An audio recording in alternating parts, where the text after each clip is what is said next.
And, Megan, this is how naturopathic medicine really evolved in Ontario, Canada, with the Canadian College of Naturopathic Medicine, of which I was on the board for 8 years, and you went to the Canadian College of Naturopathic Medicine. If it hadn't been for all the attacks on any alternative medicine doctor in Ontario, I don't think naturopathy would have really gotten off the ground, because people needed natural medicine and they were never going to get it from their doctors.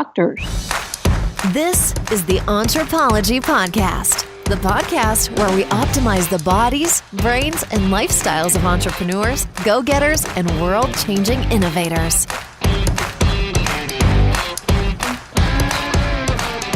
Welcome to the Anthropology Podcast. I'm your host, Dr. Megan Walker. As an anthropologist and naturopathic doctors, I optimize the health and performance of badass women working to change the world as entrepreneurs and go-getters. People exactly like you. Your business, body, balance, and inner badass. These are the themes we are exploring.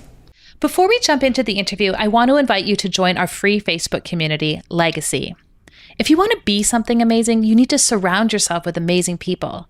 The Legacy community is made up of badass women living, not leaving, but living our legacy every single day. We are leaders, parents, entrepreneurs, and innovators collectively committed to leaving the world better than we found it.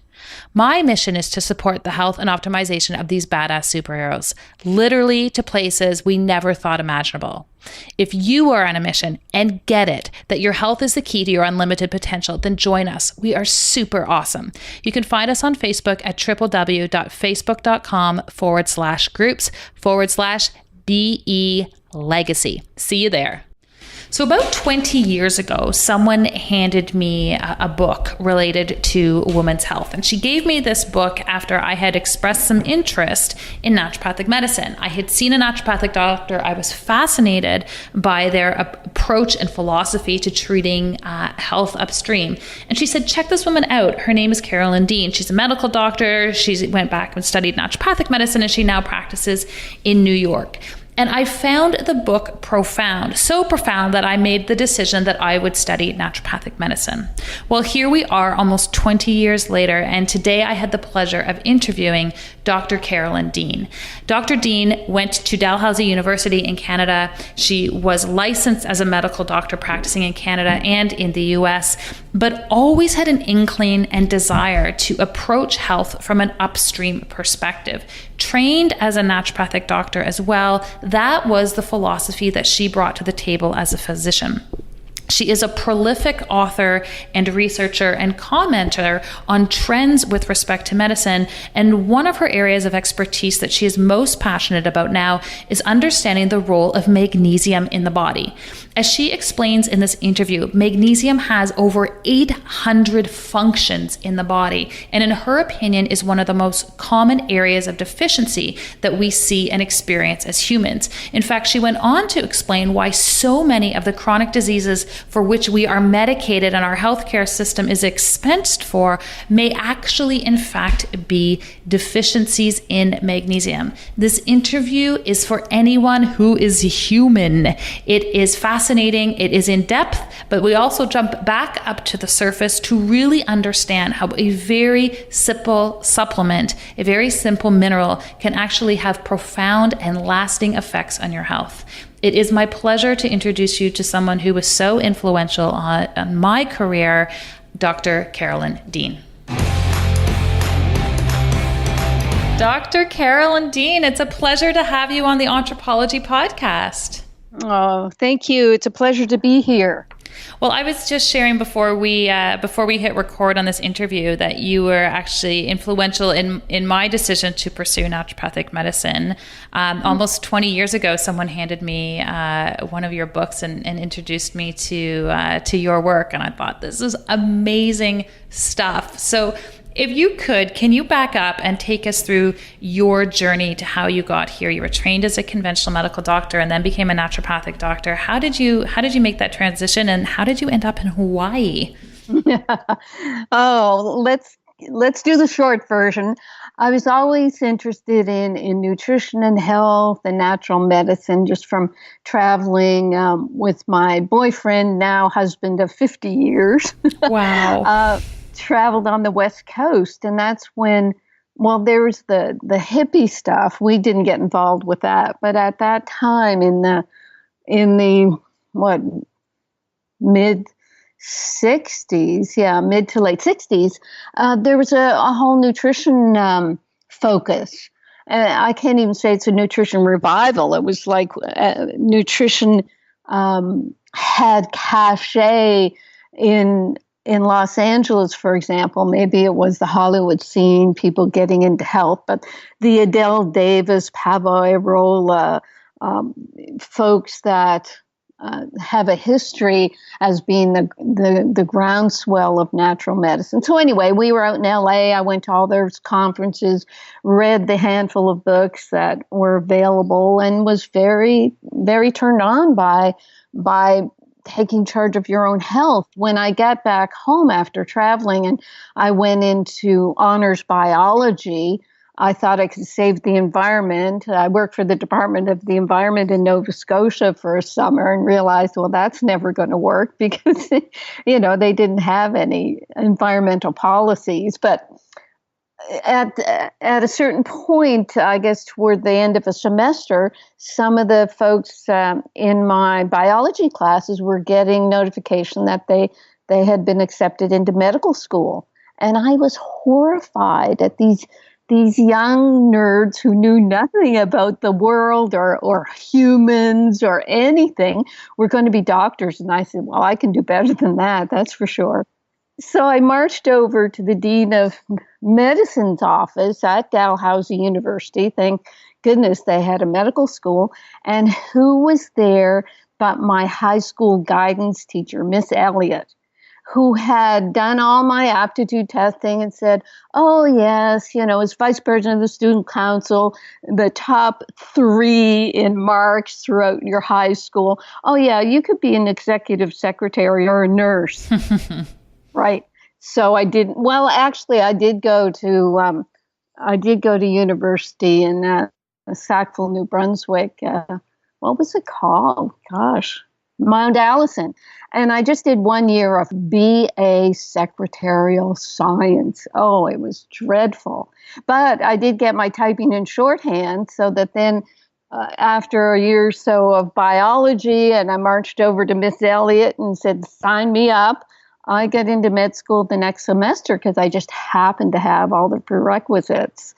So that was it. I was in med school without all the angst for a decade that young people go through when they just say, oh yeah, I want to be a doctor. And then they have to, they have to knuckle under for that reason. But anyway, medicine was pretty soul destroying, but, I guess we were married by then. My husband sort of took care of my emotional health, and I made it through. And without being distracted, what has happened in my experience, seeing young people go into medicine, they get destroyed. They may go in thinking that, yeah, I want to help people, I want to take care of them, and they just get so beaten down. Even when I was applying for medicine and I had an interview with third-year medical students, they nixed me. They said, no way this person can become a doctor because she's too Pollyanna. They said, they just put it down to, I had too much idealism about what I could do in medicine. And by third year, these poor medical students knew that it was impossible to help people in medicine because it was just, I don't know what they thought in their minds, but it was just too much for them to believe that I would survive. But anyway, by that time, I'd met the dean of students, and he and I kind of laughed about that evaluation, and somehow I got accepted into medical school. But it is pretty soul destroying. I would be in class and just a couple of times I spoke up. I learned not to speak up too much, but I spoke up and I said, no, there have been studies about breast milk is better than bottled milk. And the pediatrician called me Bubbles and told me I was mistaken. Wow. Yeah. And 2 weeks later, he apologized to the wrong class. He apologized to the second year instead of the first year where I was in, and said he'd read the study, and he apologized to the student who brought it up. I mean, crazy things like that. And I brought up some research about drug companies sort of faking results, or it was very specific what I talked about. Oh, no, you're dead wrong on that. Drug companies are very ethical. And golly, I mean, what's happened since then has shown us that drug companies are absolutely out to sell drugs, not to enhance our health. So when I get out, I got my internship in Toronto at Mount Sinai. It was a great year. I'd spent the year before at McMaster in my clerkship, and because Dalhousie, they're just a crazy university with such high standards. We had to pass fourth-year American boards to pass our third year. So they made us be a year ahead of any other med school. So by the time I got to McMaster for my fourth-year clerkship, I was done with books. But McMaster was in a tutorial experiment where they had no formal classes, no tests, no exams, but everybody just worked in small groups. Now, if you give 50% of the population an out where they don't have to study, they'll take it. So what happened in the clerkship year is all these students who hadn't had any tests were facing their national boards at the end of their fourth year. And so they didn't even hit the wards. They were just home studying. So I ended up being on the ward so much that I kind of passed from a clerk to an intern to a resident, where I was doing all the procedures myself because there was no one else there to do them. What a cool experience. It was awesome. It was just so awesome. So then I did my internship, and then during my internship, the chiropractic group in Toronto decided, well, we really need some naturopathic training. So they started a naturopathic program, and I knew the chiropractors. They were referring me patients, so I just went into my naturopathic studies. So I got that degree. I didn't practice as a naturopath because I had my medical license. So I practiced as a medical doctor, but from day one, I was so fortunate. From day one, I was practicing like a naturopath. So it's funny, Megan, I tease as much as I can some of the doctors I come across, because they'll say, oh yeah, I was killing too many people as an MD, so I decided to do alternatives. And I said, yeah, I didn't have to kill anybody. I got the message before I became a doctor who practiced on people. You were a fast learner. I was so blessed. It was amazing. So I started a 4-day work week. It got too busy, so I moved to a 3-day week. I saw the signs all around me that I started practicing when before chronic fatigue was invented. I started seeing some of the first people who had chronic fatigue, and of course, yeast overgrowth. So I said, okay, if I don't want to end up like these folks, I better just, pull back, take care of myself. And so I was blessed there as well to be a quick learner. I just saw these people as a reflection of myself if I didn't take care of myself. And what advice would you give to new practitioners coming out in terms of really embracing self-care? Because I actually treat a lot of naturopathic doctors, and they are by metrics some of the least healthy people in my in my practice, they are tired and overworked and usually quite sensitive to other people's emotions and hold on to a lot of that. You know, from your vantage point now, what would you say to those new practitioners coming out? Well, I mean, there are words to be said and philosophies, and I'm sure everybody's heard them over and over again. So, with practitioners, with my patients, clients, and now customers, I basically tell people take magnesium for the tension that you're feeling with all the stress. The stress is depleting your magnesium. It means you're not sleeping well, so you're getting 4 or 5 hours of interrupted sleep. You get up in the morning and you do it all over again. So it's really a practical solution. Saturate yourself with magnesium so that your physical body will feel like it can cope. And I work with my own magnesium. I have a few other products that also enhance the feeling that your body is taking care of itself, because in medicine, in naturopathic medicine, we're given the impression that we can manipulate our body and other people's bodies by giving them substances. I draw a little ire from naturopaths when I say a lot of naturopaths are really just green allopaths, because instead of giving drugs for symptoms, you give supplements for symptoms. And that's not naturopathic medicine. Naturopathic medicine is looking at the whole person, looking at what they're eating, sleeping, exercise, what their brain and mind are doing, and taking all those things into consideration. It's not just about giving a prescription for supplements.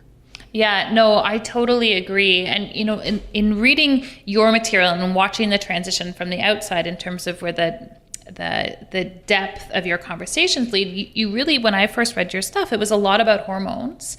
And now there's a really strong transition to talking about magnesium and the tremendous capacity of this mineral to have impact on your health. What was it that kind of shifted that dialogue for you a little bit? Well, it was personal. As most good things are, you have to feel them within your own body. I was in New York doing AIDS research using alternatives, and I had written a little book when I was in Toronto, just a health encyclopedia, because I got tired of saying the same thing over and over again. So I self-published a book, and that got picked up by a health publisher in New York. And all of a sudden, I was on local New York television about health, and got a bit of a notoriety there. And then Random House asked me to write a book on magnesium. And I thought, gee, how can I write a 300-page book on one mineral? And the moment I started looking into magnesium, I knew about it. I knew it was important, but lo and behold, I was the queen of magnesium deficiency. I was getting heart palpitations, really bad Charlie horse leg cramps, and insomnia, neck tension, just a lot of stuff. And I thought, oh my gosh, I need magnesium. So I start taking magnesium, and what happens? I immediately get the laxative effect. And by my own personal experience, I knew I needed magnesium. If I get a bit, I would feel better, but then even more than a pill at some points, I would get the laxative effect. I remember one time I started a new multiple, and it had about 80 milligrams of magnesium, probably oxide in it. And I didn't realize it. And I lost 10 pounds from chronic diarrhea, thinking that I had some sort of bowel disease. And it was just this magnesium oxide, which is only 4% absorbed. So after the book, I became sort of the magnesium expert, did a lot of interviews, a lot of writing about magnesium. And at the same time, tried to find a company, a mineral or magnesium company, that would make a non-laxative magnesium. And they said, oh, it's too expensive to do the research. It would require too much education. So finally, I went into the quote business of creating products and was able to create a non-laxative magnesium. Now, this is after being in Canada, going on the Deanie Petty show, and getting chastised and rebuked by my medical licensing board for saying bad things about sugar on national TV. Seriously, I was, and then I was investigated. That put my head above the water, and they said, well, if she's saying bad things about sugar, then we better look at her. And they did an investigation that continued beyond me going to New York, and I turned in my license, my Ontario license, because I didn't need to keep it up. I had a California license because of writing American boards when I was in medical school. But anyway, after a number of years of no license in Canada, being in New York, writing my books in New York, being on television down there, there was a witch hunt that occurred around about a dozen alternative medicine doctors up in Canada in the mid 1990s. They put my name in the box, had a trial without inviting me to it, and took away a non-existent license so that they could write it up in their records that, if you do something like Dr. Dean and use alternatives, then you're going to get nailed. So Megan, this is how naturopathic medicine really evolved in Ontario, Canada, with the Canadian College of Naturopathic Medicine, of which I was on the board for 8 years, and you went to the Canadian College of Naturopathic Medicine. If it hadn't been for all the attacks on any alternative medicine doctor in Ontario, I don't think naturopathy would have really gotten off the ground, because people needed natural medicine and they were never going to get it from their doctors. And it remains a very unfriendly jurisdiction on the medical licensing side for medical doctors who are choosing to practice naturopathically or functional medicine. It is a very challenging space to practice that way. Mm-hmm. It's terrible, because who does it harm? It harms the practitioner, but it totally harms the patient. They feel they have no choice, and they don't get. There's no payment for naturopathic in the healthcare system, as far as I know. Maybe that's shifted. No, it hasn't. That has not shifted. And the irony is there's no payment set up for it, and yet the engagement of naturopathic medicine is so effective at decreasing some of the most expensive elements of healthcare delivery in our jurisdiction. And to that, I mean, you have a profound interest and understanding of magnesium. Take us through a little bit in terms of the vast array of tentacles that this condition has. I'm thinking in terms of like a chronic disease. We look at something like osteoporosis, for example, which costs our healthcare system millions of dollars. Let's just talk about how a simple mineral can actually have a profound effect on a disease such as that, or hypertension, or any of those other chronic afflictions that cost us all so much money. I know it is quite incredible that magnesium deficiency can trigger or cause 65 medical conditions. 65. And just a sidebar, magnesium is necessary for the inner working and functioning of 700 to 800 different enzyme systems in the body, systems that create energy, make our DNA and RNA, digest our foods, relax muscles. The heart is one big muscle. If you have too much calcium compared to magnesium, the heart seizes up. Any muscle that seizes up in the body will cause a spasm. You can get spasms of your blood vessels that cause hypertension, for Pete's sakes. Spasms of blood vessels in your head that cause migraine. So we've got anxiety and panic attacks, asthma, blood clots, all kinds of different bowel diseases, cystitis and bladder spasms, depression, diabetes, fatigue, heart disease, hypertension, as I said, insomnia, kidney stones, migraines, any sort of musculoskeletal condition, osteoporosis, Raynaud's, sudden infant death syndrome, tooth decay, any sort of toxicity. The list is huge. And yeah, doctors just don't get it because they are so used to looking at one disease and one drug to treat that disease. And why is magnesium like that much more important than other minerals, or is it just happen to be where you went deep? Like, where does it fit? What's the context? Well, what's amazing about magnesium, Megan, is that it is necessary for about 800 different enzymatic functions in the body. And that's not digestive enzymes. These are functions that, say, create energy. For example, take the Krebs cycle. In the mitochondria, the Krebs cycle is very active.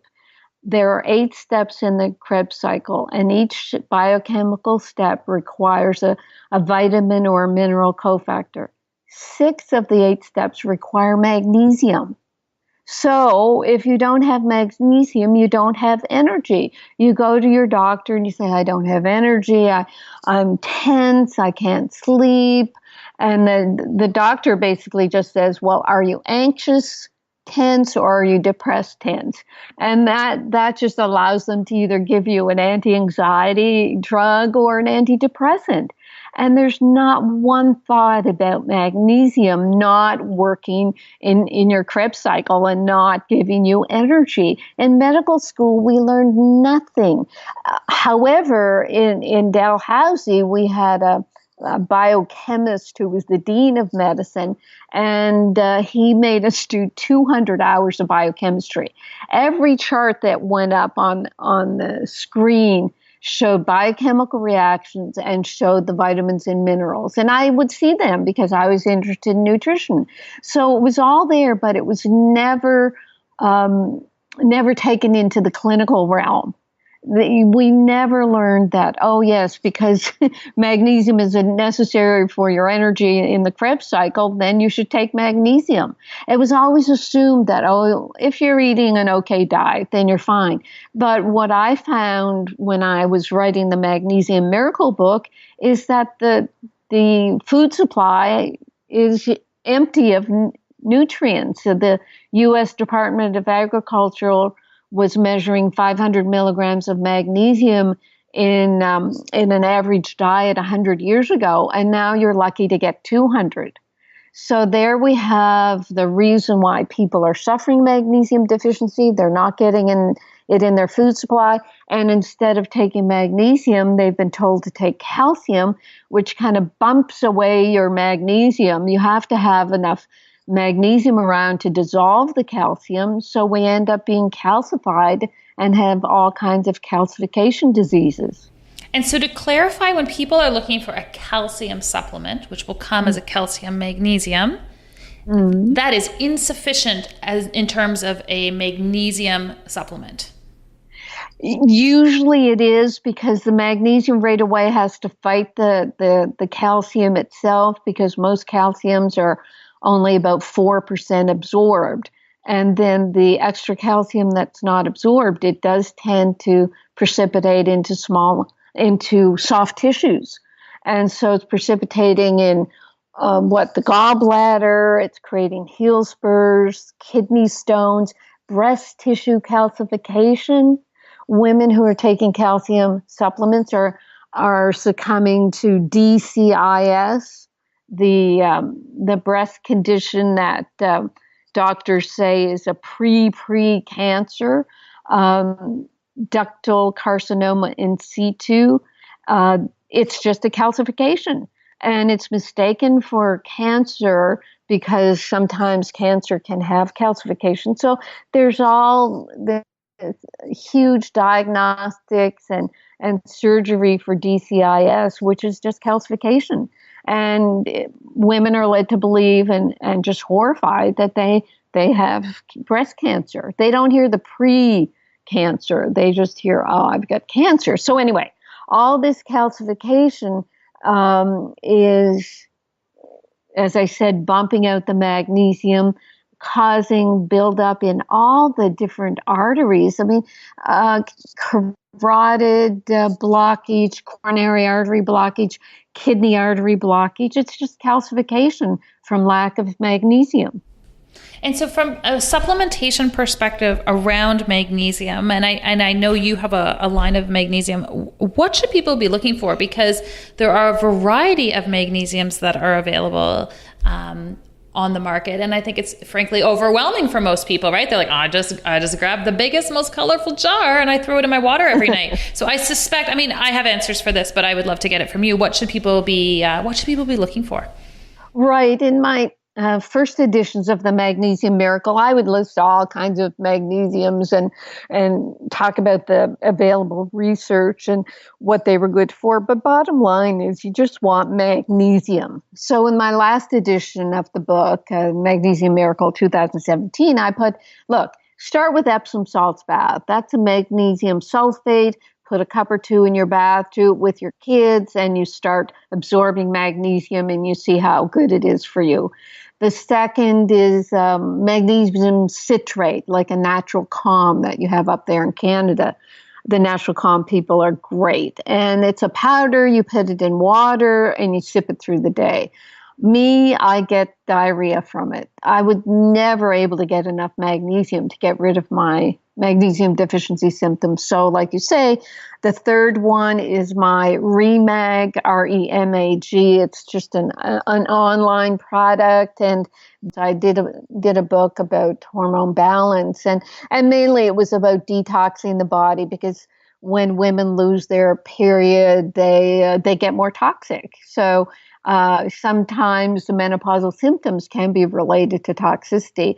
But what I found with getting people saturated with magnesium, that they were detoxifying. Many of their so-called menopause symptoms were relieved just by taking the magnesium. So I work with my formulas for anybody who has anything at any stage, as sort of the basics of getting the right well-absorbed nutrients. That's the other thing about minerals is my minerals are stabilized ions of the mineral that will be absorbed directly into the cells. So they're not distracted, they don't precipitate. And actually, that's another incredible fail-safe of magnesium. Even with my REMAG, I say it's non-laxative.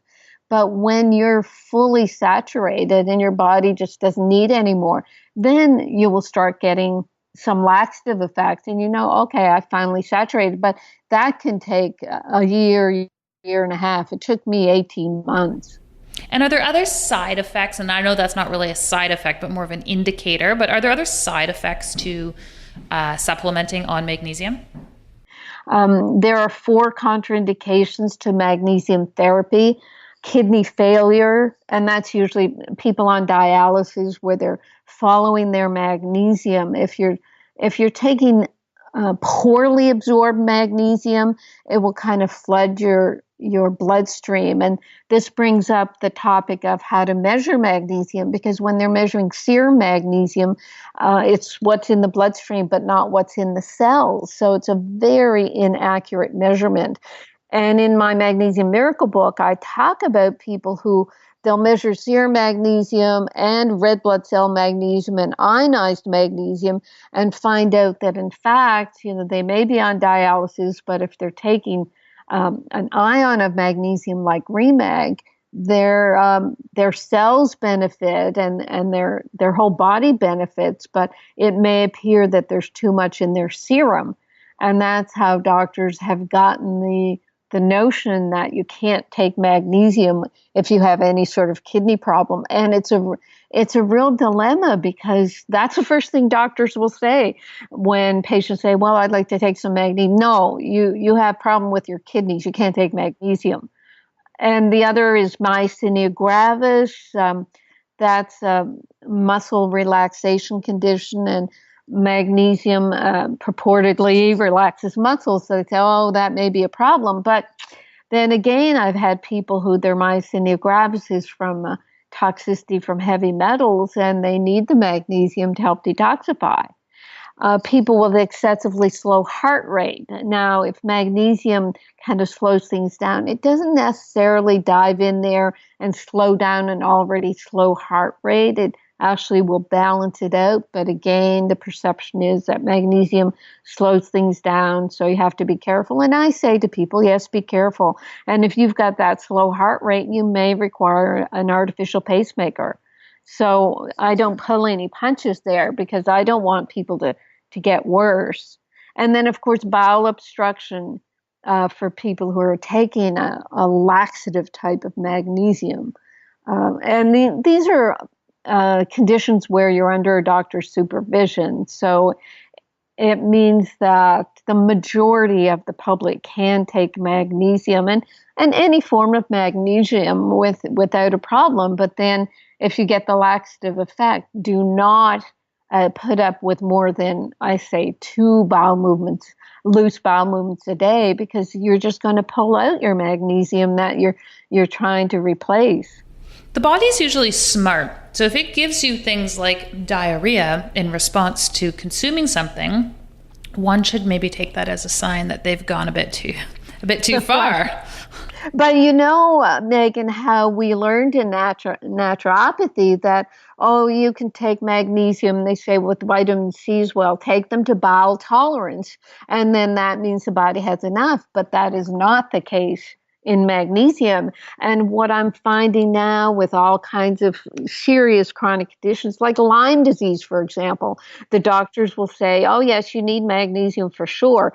But when you get the laxative effect, cut back. So that means they're never getting enough magnesium. And they, just like in allopathic medicine, they're treating Lyme symptoms of magnesium deficiency with all kinds of other nutrients instead of getting the magnesium to saturation points. Is there a time where we should be supplementing magnesium over engaging in something like an Epsom salts bath, or conversely just being like, I'm done with pills and powders for a while, I'm just going to get magnesium from a bath? Is there like a proper indication or pattern that you've seen in that respect? Well, people will say to us they can't take oral magnesium, and I'll just start with the baths. But in my case, I couldn't get enough baths, and then I went to a magnesium oil, but it started irritating my skin and actually kind of breaking my skin and putting, I got skin rashes, so that became painful. We created a Remag lotion, and we find that people who don't want to take oral magnesium, they can use a Remag lotion and have the same absorption as oral. So it's quite a well-absorbed mineral by baths or by a good lotion. And this is what we use with kids, autistic, ADHD kids, or just, busy kids who aren't getting magnesium in their diet. How can they? It's just not in the soil anymore. Megan, it's crazy, but even people who eat organic, the vegan raw food people who drink 40 ounces of green drink a day, and they think they've got all their nutrients, they're not getting their minerals. They come to us with leg cramps and heart palpitations, but they really quickly respond to magnesium, to Remag, because they're pretty healthy. They're very healthy, actually. So they respond very quickly when they get the right minerals. Yeah, I was reading a study last week, and it was talking about how to eat vegetables, which one would think is just not requiring further research at this point. But they were saying in the last 100 years, we went from having an average of 50 to 70 species of vegetable per week down to less than 7. Oh my God. And so for people who are saying, I want to do it all with diet, I don't mean to be the Debbie Downer, but I'm like, you know what? I just haven't seen... rarely do I see diet alone being able to support optimal health. It certainly gets you to the line of fine, and no one's going to have scurvy, but certainly doesn't support that chasm between fine and optimal. Right. And I'm sure you've seen something similar in your experience, which far exceeds mine. Well, the other thing too, there are the young people who are approaching this vegetarianism as the way to be healthy. They're doing the biohacking on their bodies. They're doing CrossFit. They're just really pushing their physical body, and it's probably a reaction to the fact that they're on their what we call their chip body all the time. They're constantly on their phones, so they have to antidote that with all this extra physical activity. But they're sweating out their minerals, and then you get the new diets, ketogenic diet. I mean, I went through that 20 years ago, and it's resurfaced again, but with all the research showing how good it is. And I do keto myself, but it's being promoted by groups of doctors who just get so fed up with seeing people die with the kidney disease from diabetes. Actually, my favorite doctor is up in Toronto, Jason Fung, Fung. He's awesome. And they're doing great work. They're putting people on intermittent fasting and the ketogenic diet, but they don't know about the minerals. They're saying to people, oh yeah, when you develop the leg cramps and Charlie horses from the keto diet, do an Epsom salts bath. Well, why wait? I tell my people who are on keto and intermittent fasting, keep taking your minerals. Do your minerals, put your sea salt in your water, even take your B vitamins. I tell people who are toxic, because as soon as you go on any sort of like a yeast-free diet or keto diet, you're going to be breaking down fat cells that have toxins. So for your toxins, take bentonite and psyllium during your fasting. It's not carbs, it's not food. And you can soak up all these toxins and you won't have a keto flu or a keto headache. I have awesome results with people who are doing this new dieting, because it is a weight loss diet, but it's also a way of lowering your insulin so that you avoid a lot of chronic disease. Yeah, no, there's so much complexity to any of these pieces, and I'm getting the sense from you, like, put your minerals in, like, hedge your bets against the fact that your diet is likely deficient. You're probably spending too much time in front of EMF fields, and you're likely exercising and sweating without appropriate replenishment. You mentioned how I try to bring it back to the basics. That's my whole philosophy, Megan. I'm all about replacing your minerals, sea salt, magnesium, and multiple minerals, and treating yeast overgrowth. I think it's the imbalance of the antibiotics, the cortisol, high sugar diet that's thrown us out of balance with our intestines. It's caused yeast overgrowth. And although I focus on yeast, I'm starting more to talk about the layers of infection that yeast will harbor. I don't like to scare people about all the co-infections and layers of infections, but I certainly learned about it in the early 90s in New York, dealing with AIDS and chronic fatigue. Every person we did blood tests on, they had every virus, every bacteria, every parasite we tested for.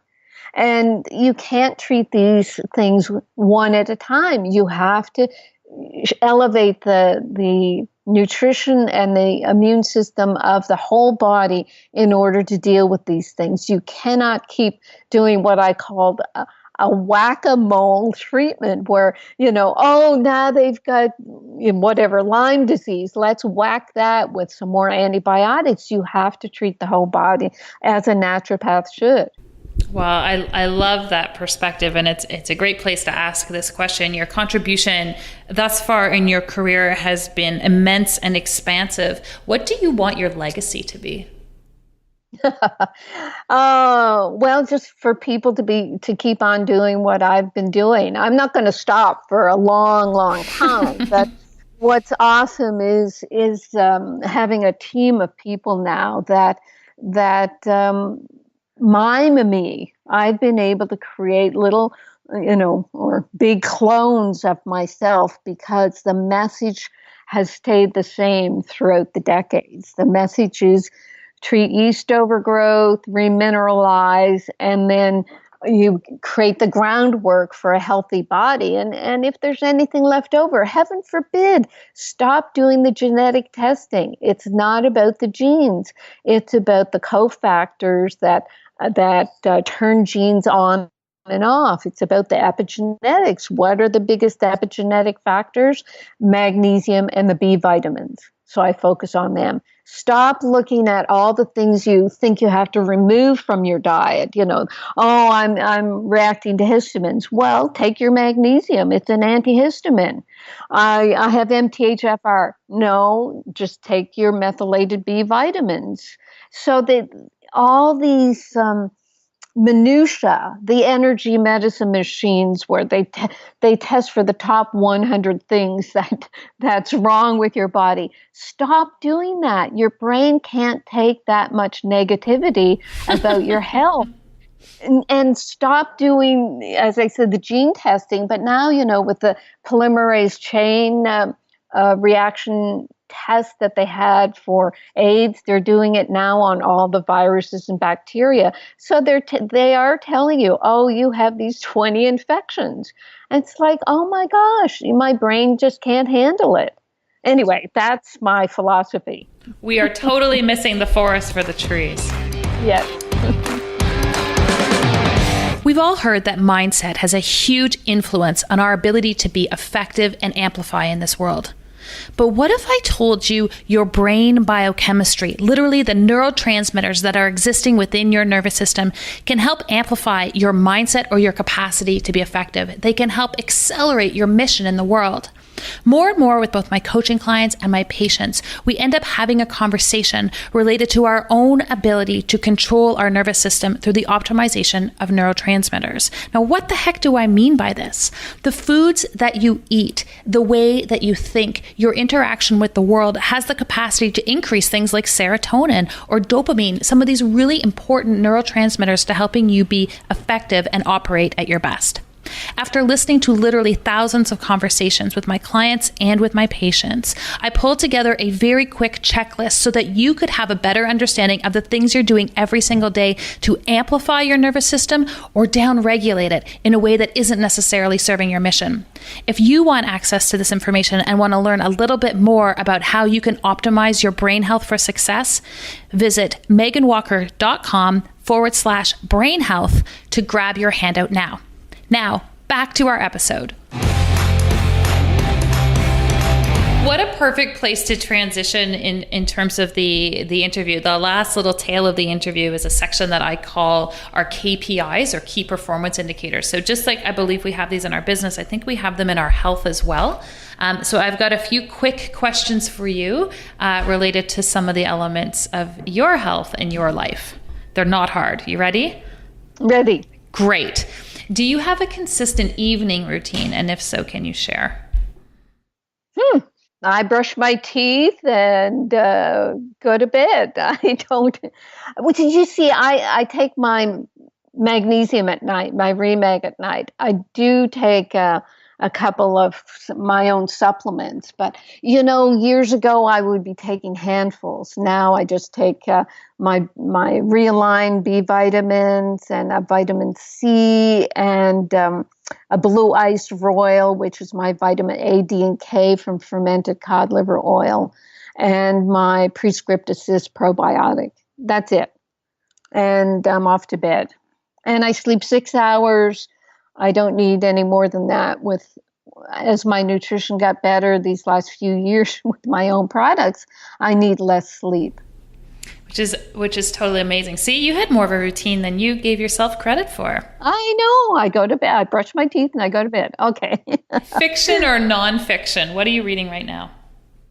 I read both. I just read Kindle, so I jump back and forth between science fiction, fantasy, which I think is the future, and health books. I'm reading Jack Kruse now, Kruse, and he's big on cryotherapy, cold shock therapy, and I'm kind of critiquing him because I don't think my people will lie in a bath covered with 40 pounds of ice in order to change their metabolism. Says the doctor calling from Hawaii.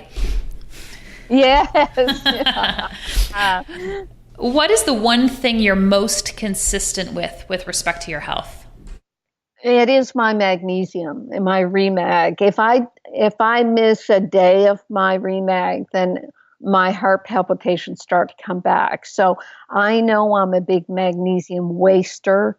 So I have to keep replacing my magnesium. So that's if I went to a desert island, I'd take a gallon of my Remag. What is something totally badass about you that people would not otherwise know? Oh my gosh. I'm a scrapper. I will anything that bothers me, I'll just dive in and start uh, critiquing. But I get that out of my system because I blog. I blog twice a week, and I I attack whatever I think needs to be attacked, or draw people's attention to the craziness of medicine. It's usually about medicine, just the craziness. This is not how medicine is supposed to be. Doctors and naturopaths go into medicine, I think, to help people. And we've been turned into drug pushers.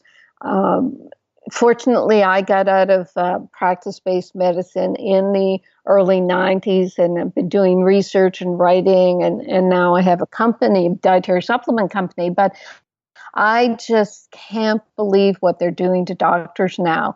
Doctors have the highest suicide rate. They're depressed. They're having a horrible time because they have a 7-minute appointment in which they're supposed to give a drug prescription. And that's just not how medicine should be. And they can't help but being depressed or suicidal because every patient that comes in to see them is not getting better. Because the more drugs you take, the sicker you'll get. Yeah, such a good point. What do you do for fun or play? I do a 2-hour morning 4-mile walk along the ocean and say hi to all the golf course workers, or just people who are smiling on the beach, because everyone's here as a tourist except me. And I'll do a half-hour swim in an infinity pool, and I'll go hang out with friends and hang out with my husband too. But I usually go hang out with friends, and I'm helping support a biodynamic organic farm. And we're doing farm experiments now that with some of our products, and it's just awesome. If we can get people back doing their own farming or support farmers, we could be a lot healthier. I think I'm going to move to Hawaii. Oh, I know. Everybody says that. Last question for you. Entrepreneurism. Are we born this way, or do we learn to become entrepreneurs? Well, for me, it was necessity is the mother of invention. I could not get anyone to build products for me that I needed, so I created them. I never thought I'd sell supplements. I would always kind of brag to people, oh yeah, I'm just talking about magnesium. I'm helping all kinds of other companies, make millions of dollars, but, my hands are clean. And then I got into it, and it's awesome. It is awesome what you can do with money. So I have a team of 7, 8 customer service representatives who as I said, I'm cloning so that they can spread the words that I want people to hear. So yeah, money is awesome. You can direct it into doing wonderful things. I love being an entrepreneur. I love having you on this podcast. Dr. Carolyn Dean, it's been such a pleasure to hang out with you today, and you've shared such wisdom. Where can we send people to learn more about you, and we'll hook them up with our show notes? Oh, I have so many websites. It's hard to know. Magmiracle.com. People can get a free chapter of my Magnesium Miracle book. Dr. Carolyn Dean is my blog site. drcarolyndeanlive.com is my radio show archives. and rnareset.com is my product site. So I'm everywhere. Amazing. Well, we will hook people up with all of the links to you and your great work. It's been such a pleasure having you. Thank you so much. Oh, thank you, Megan. I appreciate what you're doing and having me on. This is the way people get information these days, by good podcasts. So mahalo and much aloha. If you enjoyed our conversation and would like to hear more, head on over to Stitcher or iTunes and subscribe to the Anthropology Podcast. We would also really appreciate a quick review. When people have their health, they can change the world. Let us keep you healthy and you go change the world.